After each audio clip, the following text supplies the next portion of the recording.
Welcome to everyone who's here. We've got 14 participants right now.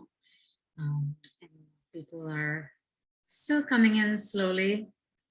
If you were at the previous presentation, you probably needed a little bit of a break, but welcome. Thank you for joining us this morning at our conference. And this is our last session. I just have a few housekeeping notes, and you probably have heard this before. This session is being recorded, and the recording will be made available to you in a couple of weeks. If you are looking for the PowerPoint presentation and want to download it, it's on the session landing page. And the last item is that please use the Q&A box to submit any questions to the speakers, and feel free to use the chat to chat with attendees or just make any comments. So with that, this is an hour-long session, and I'm going to hand it over to Tony. Excellent. I'm going to share my screen here. There we go. All right, well, my name's Tony, and I am going to walk you through a discussion, a presentation about spiritual conversations in a post-pandemic world. I encourage you, if you want to ask questions as you go along. I'm going to get a little assistance here with questions, so feel free to use the Q&A box. And if not, you can wait till the end of the presentation, and I'll also have time at the end for questions as well. So as I said, my name's Tony. I work for Lutheran Hour Ministries, and we have spent a number of years researching spiritual conversations, not only in the United States, but also spiritual conversations around the world. Lutheran Hour Ministry works in 50 countries. 34 of those countries we work in brick and mortar ministry centers, and in the remaining countries we work through partnerships. So one of the things we do at Lutheran Hour is we always develop a philosophy. Sometimes it's a sociological philosophy, a theological underpinning to our approaches in our outreach ministry. And one of the first areas that we worked on was, what does it mean to share faith today? There's been a lot of different approaches to sharing our faith, a lot of different evangelism programs out there, but we work in such a variety of contexts that we wanted to kind of drill down to the core of what is it to share our faith, not simply what we say, knowing the biblical and theological content of our conversation, but how do you have a conversation? How do you build to the point of gaining a hearing for the gospel, as we call it, and then conveying that gospel message in a way that is relatable and understandable to the hearer? Now, in the United States, when we started this work, the pandemic didn't exist yet. So we had our philosophy was developed and we were teaching it. And then COVID came around, and very quickly the context for communication began to change. And so I've been asked to talk about the intersection of the changing cultural context that we have now as we're moving, hopefully, out of COVID, and what it means to share the gospel. So I'm going to begin with just some cultural context to set the scene. When we look at gaining a hearing for the gospel and sharing our faith today, we really can't do it in isolation to the context in which we live. The gospel does not exist in isolation to society. And in fact, the gospel is most powerful when it is actually planted in the soil of the culture of a society and is allowed to express itself in a way that really addresses the issues of that particular culture. While there is one gospel, there are an infinite number of ways of proclaiming that gospel, of gaining a hearing for that gospel. So what are some of the cultural things that we need to pay attention to today, especially in our post-COVID environment? And the first that you'll see there on the screen is an acknowledgement that the Christian context of North America, moving from a predominantly culturally Christian context to a growing post-Christian context, is something that we really can't gain a hearing for the gospel unless we explore.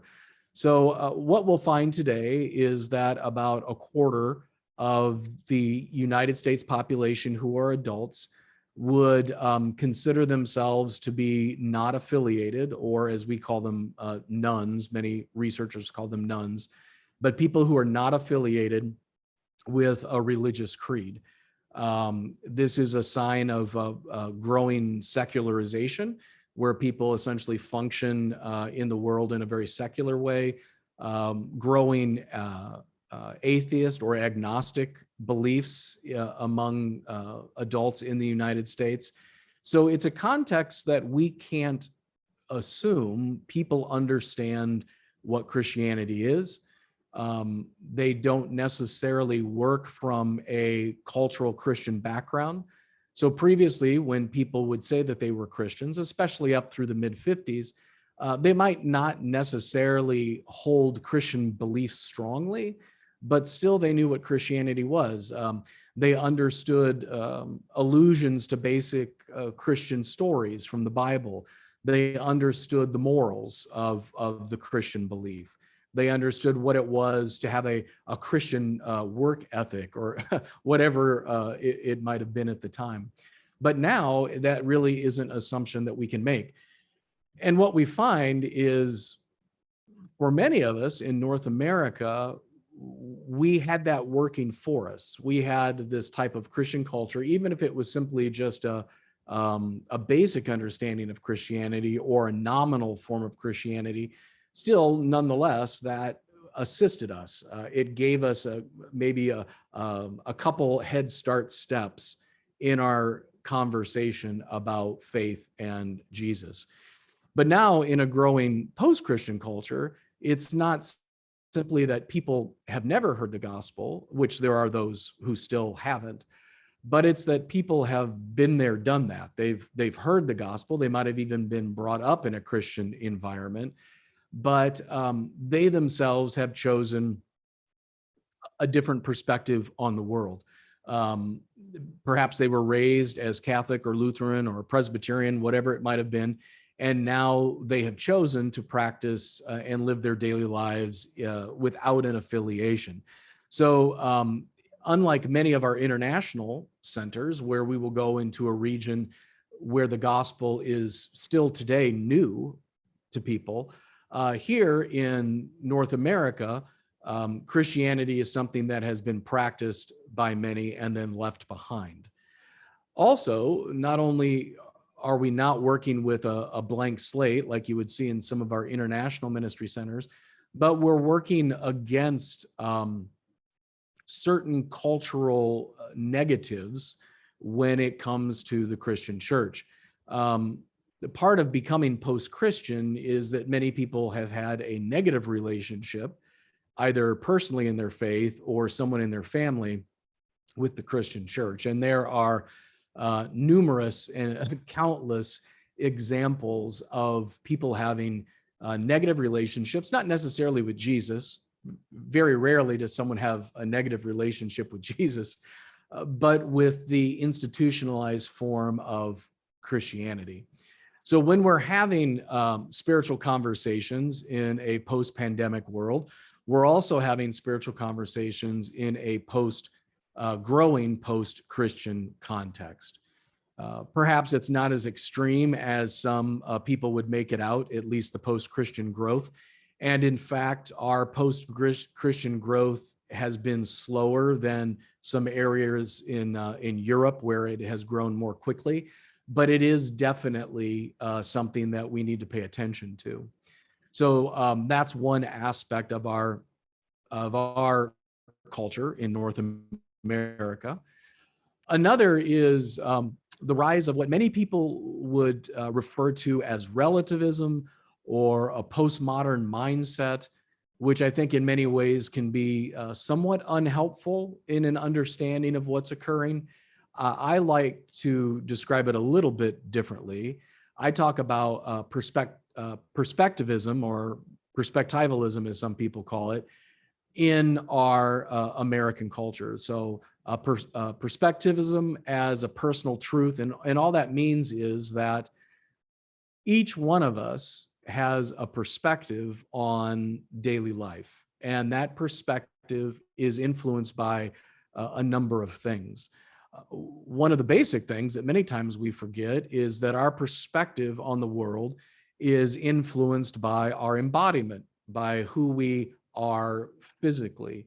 So, say for example, as a white male, my view on society, on the world, how I interpret an event, will be influenced by literally physically who I am. If I were a female person of color, I would view an event very, very differently. So, say, for example, when the issue of equity comes up in where I live here in St. Louis, I live down in the city in St. Louis, Missouri. When an issue of equity or access to education occurs, as a white male, I will have a certain perspective on that versus if I were an African American female who lives in the same 4-block radius of where I am. Now, what's different about that than how many people make it out is many people like to look at postmodernity and what we've learned from it. And the way they describe it is they think that people simply choose to see things the way they want to see them. Um, and what we find is, while yes, we do have the ability to choose and have different choices, that the majority of our perspectives really aren't a cognitive choice. It's not like I simply wake up and say, this is how I'm going to view the world. Embodiment is one way. Family systems and structures, how I was raised, also influences my perspective on the world. I can remember my mother saying to me when I was growing up, Tony, that's not the way we do things. That's not the way we see things. And she was teaching me as a child, from my family's perspective, how we interpret the world, from everything from marriage to politics to economics. So I had a family that was also influencing my perspective. You also then have religious upbringing and how our religious narratives influence how we see the world around us. You also have things that aren't necessarily positive, like family or religious influences. You can also have negative influences. So one of the things that many people don't take into consideration would be something like trauma. So say, for example, a person grows up in a very traumatic environment or an abusive environment, that will influence the way someone sees the world. So say, for example, my grandfather was a World War II veteran, and the trauma that he experienced, what he saw as he was fighting in the Second World War, that influenced his perspectives on the world and people for the rest of his life. So personal experiences, trauma, things like that influence as well. So also when we look at other types of abuse within a family situation, either emotional abuse or physical abuse, or spiritual or sexual abuse, all of these things form the lens through which we see and interpret the world. So this is something that for a while, as people were talking about post-modernity and people just, if they wake up and want to believe they're a rabbit, they can believe they're a rabbit. You know, this is a very naive understanding of what's actually going on there. while people can do that for hyperbole reasons and to get votes on social media, what we do find is that really our perspectives choose us more than we choose our perspectives. And what we need to realize in our current culture is that our personal perspectives are real to us. They shape our world. It is how we literally see and interpret the world around us. And when we attempt to gain a hearing for the gospel, we have to understand that those perspectives are real and a way that this person copes with the world. So say, for example, if I engage with a person who has a particular perspective on the world, and I attempt to diminish that perspective because it's not mine, what I'm actually doing is I'm telling them that the way they have learned to cope with the world in which they lived over the time that they've lived in it is an invalid way of seeing reality. It would be very much akin to us as Christians having someone of a different faith, maybe a Buddhist, come and say, well, I know that's what you've been taught, but that way of seeing the world is completely wrong, naive, and invalid. And you just have to stop thinking that way. And you realize that it's not a matter of choosing how to think, that we are really a product, if you will, of both who we've been created to be in our nature by God, but also in the nurturing that we've had along the way. So when we are attempting to have these conversations, we have to gain skills in understanding other people's perspectives and understanding that these perspectives simply aren't created to challenge us or make us feel uncomfortable, but they're literally the way that people interpret the world and cope with the world around them.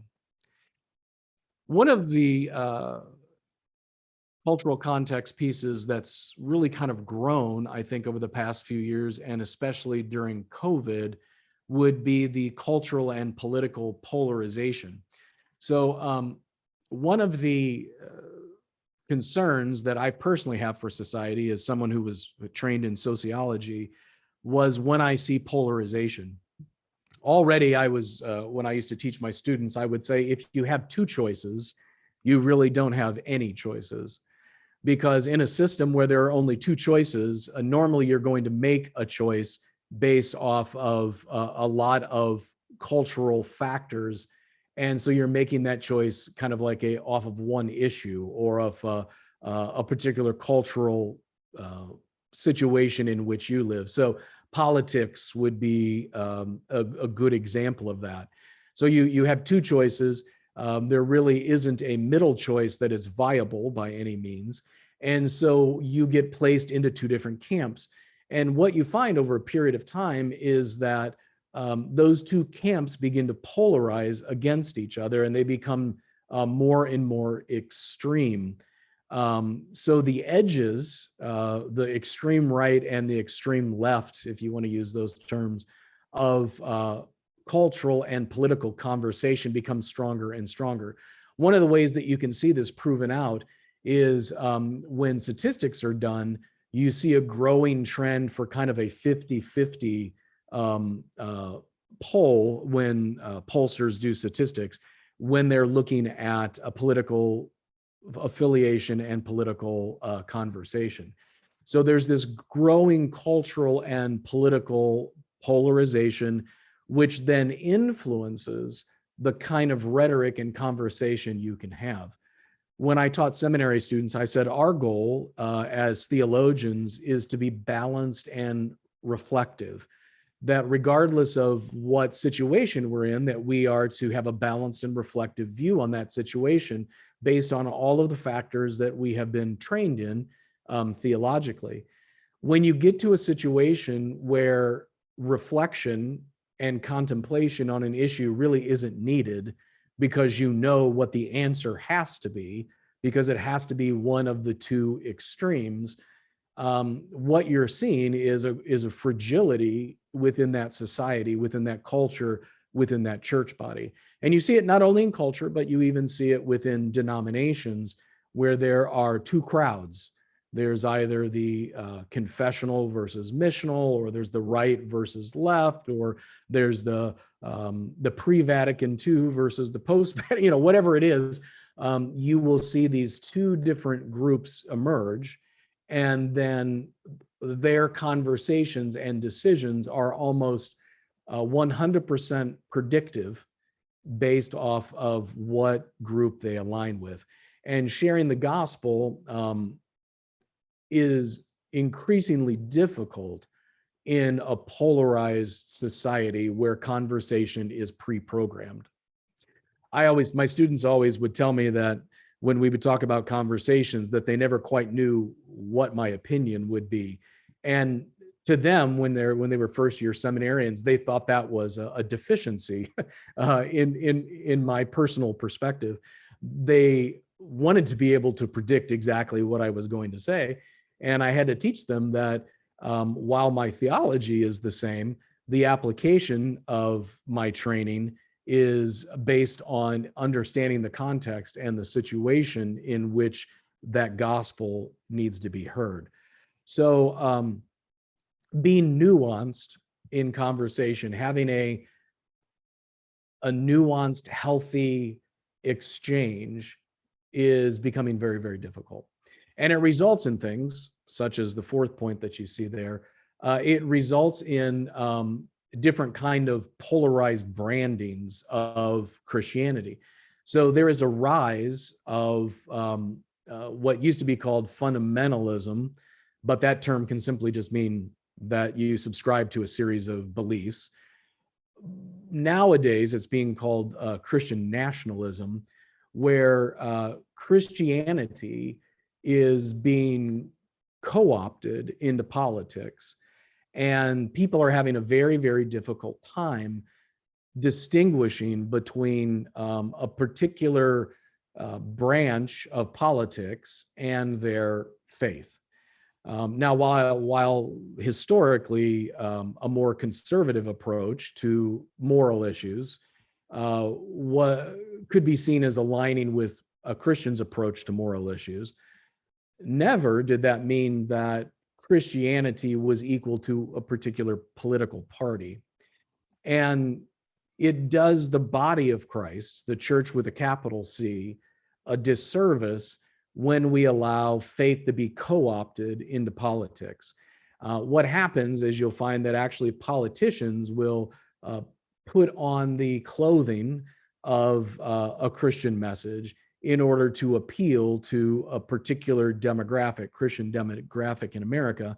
And in fact, it has created a crisis throughout parts of Christianity, normally the part of Christianity that the moniker evangelical is used with, even though evangelical just simply means gospel, focused on the gospel or gospel-based. Many times that's used as a formal way of designating certain Christians in America. But Christian evangelicals have found in America that over-identifying their faith with a particular political structure has actually done harm to their gospel proclamation. So this is also a context that we're living in. When we talk about Christianity, people assume that means it comes with all of the other nationalistic or political trappings of the particular political groups that would want to align themselves with Christianity in America. So that's just a context that we have to fight again. Jesus doesn't run for office. So Christianity is independent of politics in that way. Now, as Christians, we are also political as part of who we are as Americans. But I am a Christian foremost. I'm a member of the body of Christ first and foremost as my identity, and that is independent of the political system. But a lot of people have a hard time seeing that, and when we attempt to gain a hearing, especially now, since COVID has been politicized, there's many uncharitable interpretations of who we are and what our message is.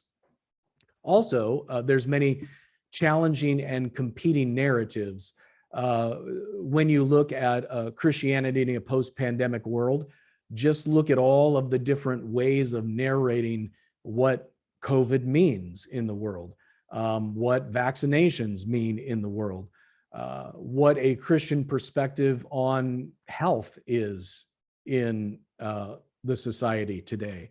The narratives that are coming out in the United States, because we live in a polytheistic country, are challenging to us. When I grew up in the middle of a cornfield, there weren't many challenging narratives where I grew up in Illinois.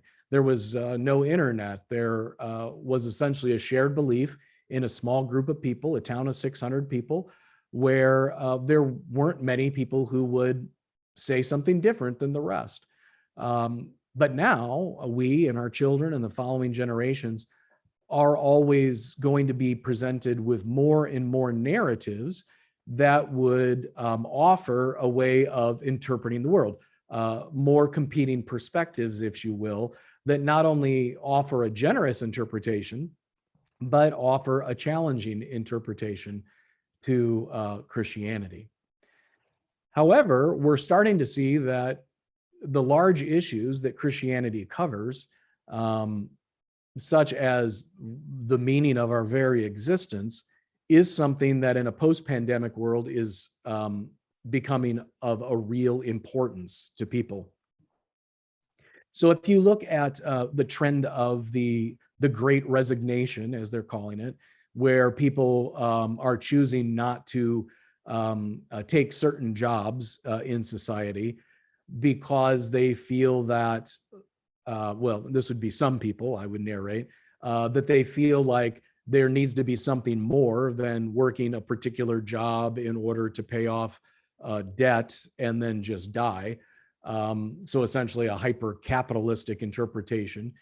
They're saying, well, there has to be something more, and I'm not going to do that.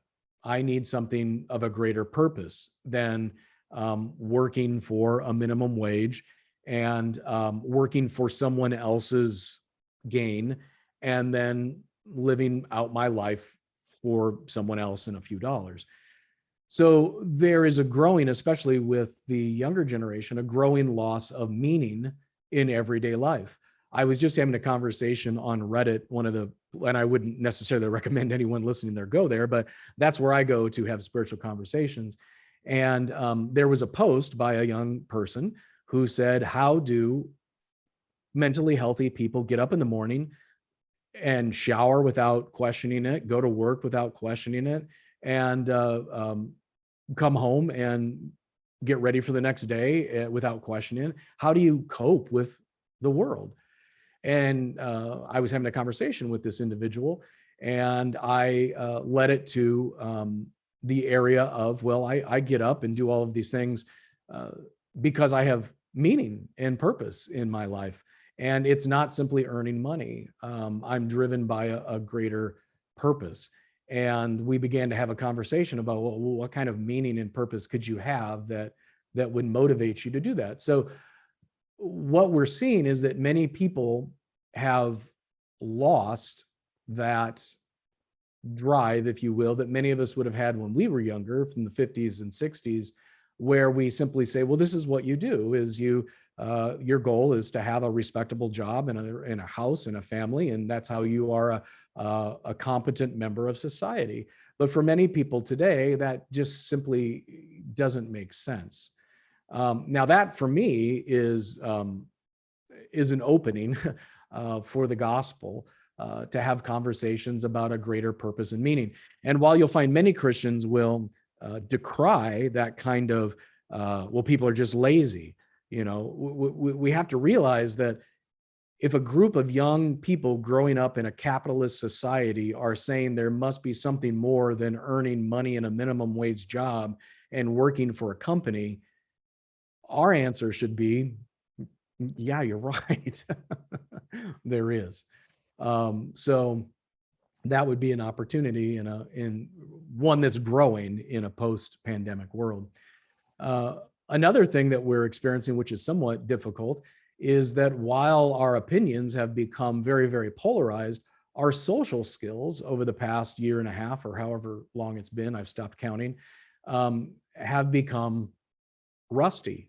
When we find that we're gathering back together again, you are starting to see that people will say things like, so what did you do during the pandemic? Or how are you handling the pandemic? And the answer is, okay, I guess. Or I watched a bunch of Netflix, or now I got to go back to the office, or, whatever it might be. We really haven't had deep person-to-person, face-to-face conversations for quite a while. And many people have become more insulated. They've become more withdrawn.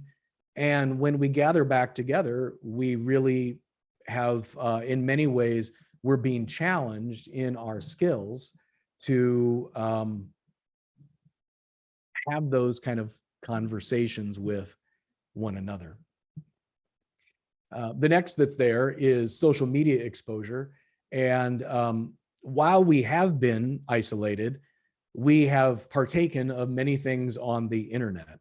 And part of that is exposing us to all kinds of things that aren't that helpful. There was just a survey done that talked about that over 80%, it might have been even 90, of the most popular Christian sites that were being visited during COVID were actually being run by foreign trolls. And there was a list of all these sites, many of which I had never known of, that had a lot of traffic going to them. And they were using Christianity as a way of disseminating negative political rhetoric. So social media, and I hate, I shouldn't say hate, but I do hate Facebook.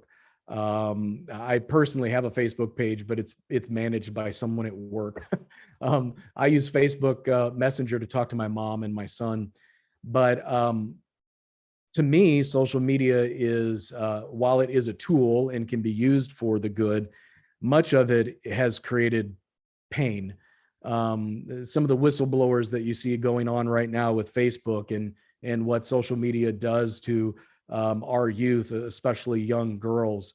I think the future is going to show us that social media exposure has way more influence on individual identity, of personal well-being, as well as it has the ability to throw and move our whole political and social movements. So it's much more than staying in contact with your college friends. It's become a platform for disseminating information that isn't true and ends up, because of multiple exposure to the same message, causing people to believe things that they would have not been exposed to before. And then finally, in this first slide, we are now in a post-pandemic world confronting hybrid. Not everybody is going to flock back to your physical location. Not everyone is even going to continue to listen to their previous congregation's pastor. When you realize that you got on Facebook to watch your pastor preach a sermon and there were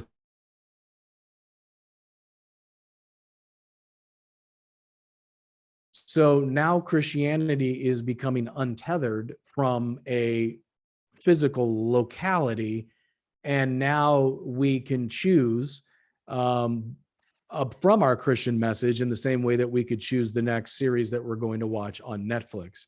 So that's going to be a challenge.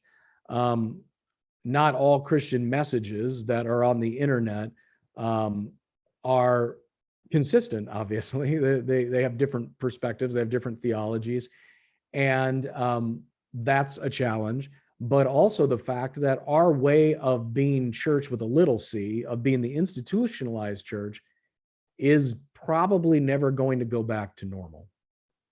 So with all of that said, how do we have Christian conversations? And many of you who've heard me speak before know that we did research with Barna about spiritual conversations in the digital age that really talked about the influence of social media and the internet, but now addressing also the pandemic. And we did two different kinds of research. One was a 20-some year perspective on research we had done in 1993, but then we also did exemplar research to find out who were eager conversationalists with their faith versus who were reluctant in sharing their faith. And you can see the monograph there, Spiritual Conversations, and then the follow-up book called The Reluctant Witness. And some of the things that we noticed that were changing even before the pandemic, you can see on the screen. If you look in 1993, when the question was asked, or the statement was made, every Christian has the responsibility to share their faith. In 1993, 89% of people agreed with that, where when we did this survey a few years ago, only 64% agreed with that. 15% of people actually disagreed with that, compared to 8%. The big takeaway from this is really the black areas, where you see that from 1993 until today, a growing number of people don't know how to answer these questions, which is probably a larger aspect of what's going on than people moving from agree to disagree. They just simply don't know how to address the question. The second one was converting people to Christianity is the job of the local church. In 1993, 86% of the people disagreed with that. They had a more personal evangelistic understanding, where today only 46% of the people disagree with that. 28% agree that that is the job of the local church, where in 1993, only 8% agreed. And of course, the large section of I don't know. And then finally, my church does a good job of training people to effectively share their faith. In 1993, 78% of the people surveyed said that they agreed that their church did a great job with that. But today, only 58%, 30% had no idea, and 12% said no. So in that, people just didn't simply know if their church even trained them in sharing their faith. Another way of looking at it, you can see here, among Christians who've had conversations about their faith, and you can see converting people to Christianity is the job of the local church. You can see that laid out with almost 30% agreeing, with every Christian has a responsibility to share their faith. You can see the statistics there with the difference of agree. And then finally, my church does a good job, and the difference there. Also, when you look at how often people have had conversations about faith or the lack of faith, or any conversation about faith in the last year, you can see that we began to find those who are having 10 or more conversations versus those who were having fewer than 10. And that's in a whole year, mind you. So you can see the statistics there, where 17% of the people surveyed fell into that area of 10 to 50, and 10% were 50 or more. So about 27% were eager in conversationalists, where the rest of those surveyed were reluctant to have those type of conversations. When you look at the difference, there are many ways of looking at the difference between those who are eager and those who are reluctant. Those who, the question, I feel qualified to share my faith, of those who had 10 or more conversations, 65% of them said that they definitely felt qualified to share their faith, where 31% said maybe and 4% said no. Where among those who had fewer than 10, the reluctant conversationalists, only 40% of them said that they definitely felt qualified, and 40% said maybe, and 20%, a larger percent, said no. So obviously, equipping people to be confident in sharing their faith is extremely helpful. This is another very interesting aspect, and this is opportunity to share your faith. Where did those opportunities come from? And you can see between those who were eager and those who were reluctant. So out of the survey, it says that 27% of those who were eager actively were seeking opportunities. However, 55% of those who were having these conversations, those conversations were happening unexpectedly. and those who were reluctant to have those conversations. Obviously, since they were reluctant, 64% of them were happening unexpectedly. So unlike previous ways of looking at evangelism and sharing our faith, where we created very kind of structured ways of actively going out, and we're going to go knock on a door and we're going to actively seek this opportunity to have a conversation. What we're finding today is we need to be able to equip ourselves and our fellow members of the body of Christ in how to have natural conversations about the faith that happen when they don't even realize that they're going to happen. So how can they be prepared when the moment strikes them? Because that appears to be when those conversations are happening. And what we found was when we're having these conversations between Christian and non-Christian, and those opportunities occur to have those conversations, that many times we are somewhat stumped with where to go next. Not only because we might not feel equipped, or that we're perhaps apprehensive, or we don't want to share something that deep, but also because of all the things that I began with saying, that we have this kind of uncertainty based off of the cultural context we're in, especially now in a growing post-pandemic world. And so what we really wanted to do was focus on a lot of our biblical examples, and here was one that stuck with us, to help people, to train people, so that we have a posture that we can walk in wisdom toward those outsiders, making the best use of our time with them, that our speech might always be gracious and seasoned with salt, so winsome, if you will, so that you may know how you ought to answer each person, not how you should, answer one approach, but how you can answer each individual person and where they are. There's a lot to be unpacked here, and I don't have time to do that at this point, but a couple points. One being that our speech might be gracious and seasoned with salt. Looking back to the beginning about conversation in a post-pandemic world, we're not always skilled in having gracious or nuanced conversation. Also, having conversation that takes into consideration the posture of each person we speak to, and just not a random person, but the person we're actually sitting in front of, is something that we've kind of lost the art of.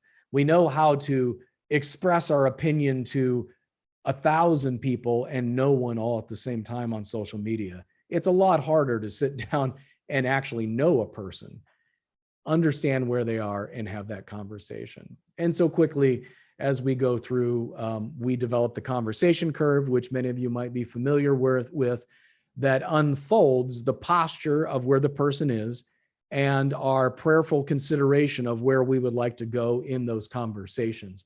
All of this in training is free from LHM.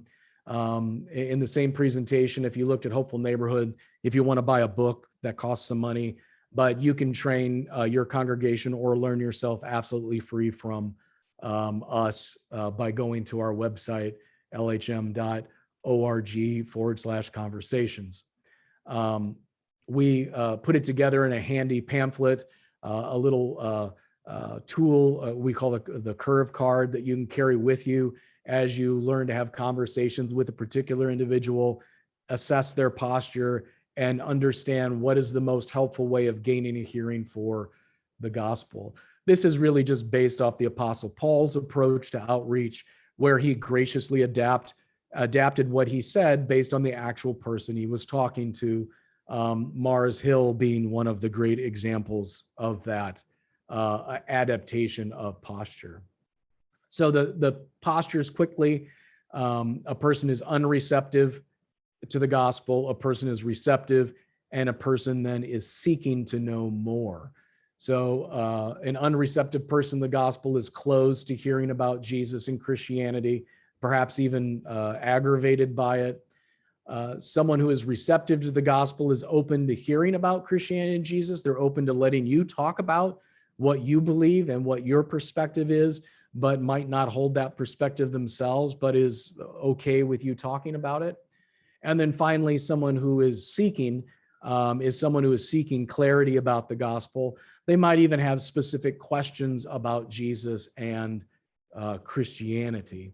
So what we're doing in each one of these stages, in each one of these postures, is simply praying that God would open a door for the gospel, open a door for his word, so that we might speak about Jesus, so that we might declare the mysteries of Jesus Christ. And if you see Paul's account here, the mystery of Christ, on account of which I'm in prison, that I may make it clear which is how I ought to speak. So this is not about forcing people to hear things that you want them to hear. It's really about us taking on the onus to figure out how we might speak the things that we have been called to speak by God.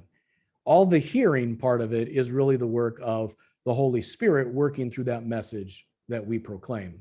So here you see unreceptive, receptive, and seeking, and you can see what we're trying to do, prayerfully consider gaining a hearing for the gospel, giving the good news, which culminates in bringing them the message of Jesus, and then guiding them toward faith, because we don't convert anyone, but we guide them toward faith by helping to answer those questions.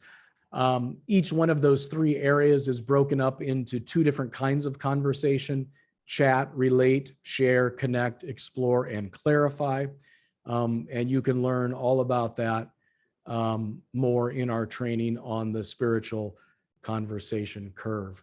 So I wanted in my last few minutes to talk about each one of these areas as I see them contextualized in a post-pandemic world. So the first being unreceptive.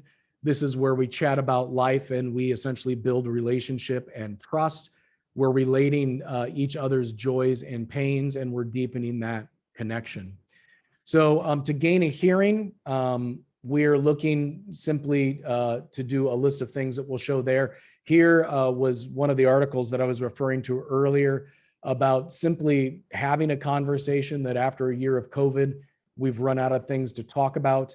And there's some tips that they present that are useful even for spiritual conversations. The first being finding common ground in life together, not necessarily theological common ground, but common ground as human beings. Being observant and curious about the life of a person. I attempt to have conversations on a daily basis with people in my community. And part of this is simply asking the right kind of questions. I was just having a conversation last week with an individual that I knew had been on a vacation. And when I saw them and I welcomed them back and we were having the conversation, I said, can you tell me a story about the most interesting thing that happened on your vacation? And of course, that person wanted to talk about their vacation and they had a story to share with me. And listening to that conversation allows me to understand more about them, but also to pay attention for where there might be an opportunity to share with them the gospel too. Looking forward is extremely important in a post-pandemic world, not constantly going backwards and talking about what it was like prior to COVID, but looking forward to the future. Many people don't look forward to the future right now. They're simply focusing on what they've lost and trying to survive. Doing something different, getting outside of the things that we've done. For me, sitting in my basement for 15 months, getting out and doing something different to have an opportunity, one of those unexpected opportunities to occur. Cutting out distractions, focusing on putting our notifications on our phone, not looking at our phone, moving away from social media at targeted times and having a real conversation with folks. Passing the ball in conversation, and unlike what I'm doing right now, and not dominating the conversation, but actually, like I did, tell me a story. Think about what can I learn from this person now that they've had their own experiences and perspectives. I learn things from people all the time, regardless of who they are and their background.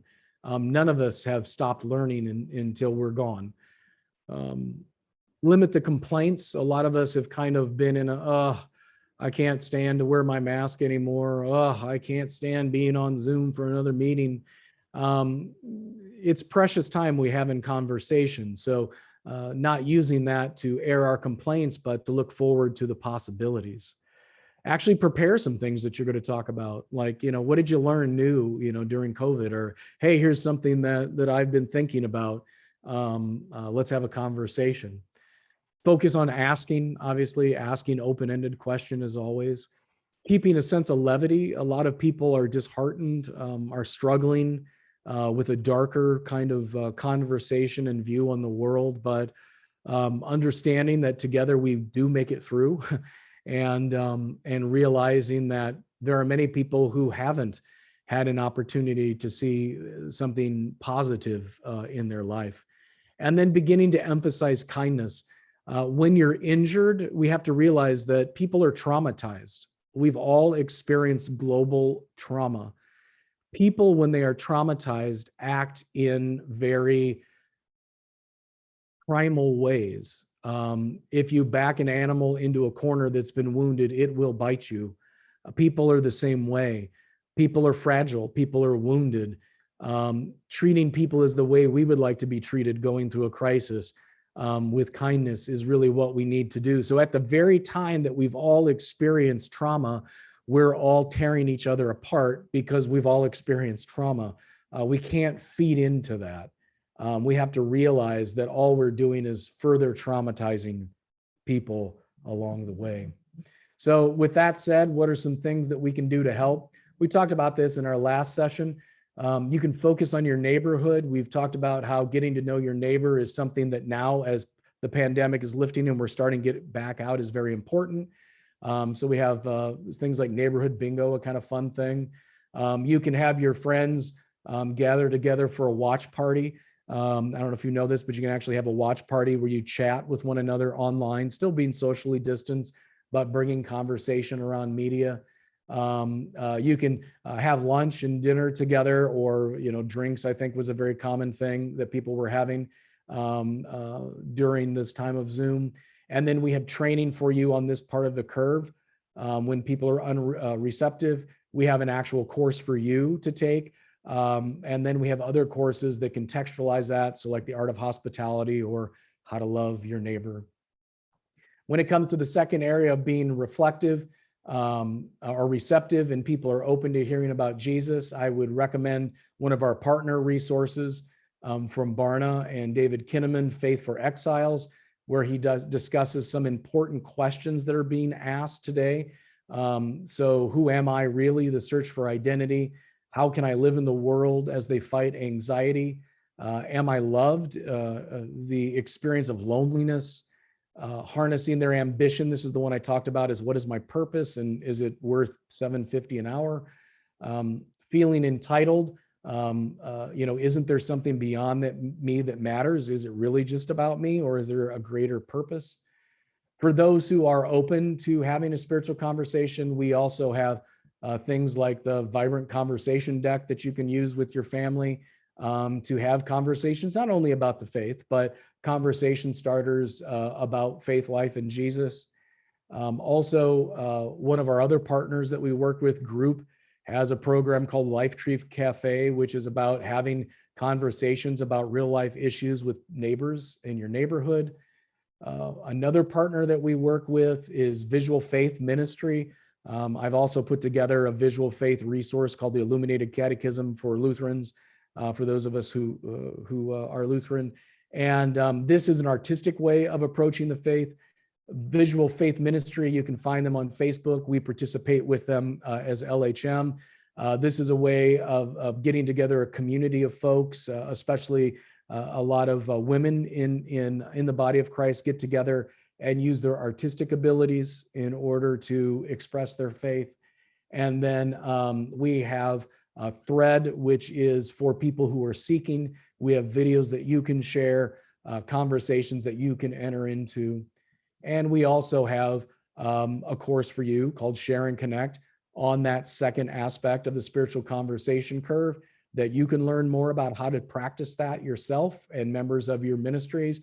as well as stories about sharing your faith through stories.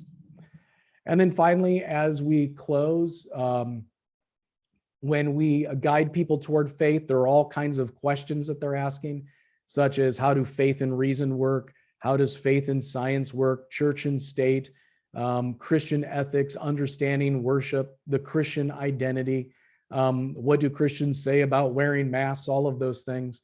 We can help you with resources on how to have conversations about Jesus. You can find resources there. Also, we have a video series called What Jesus Says About.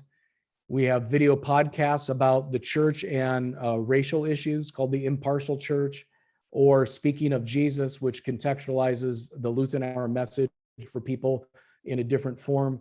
And then finally, a whole suite of free courses for you. Some of those courses being Exploring and Clarifying, and then Embracing the Gospel and Living the Sent Life. And if you simply want to explore the Spiritual Conversation Kit, you can find it at lhm.org/conversations. So that ends my presentation. I don't know if you want to come back, if there are any questions, or if I just lulled everyone into a sweet post-pandemic nap. I don't see any questions.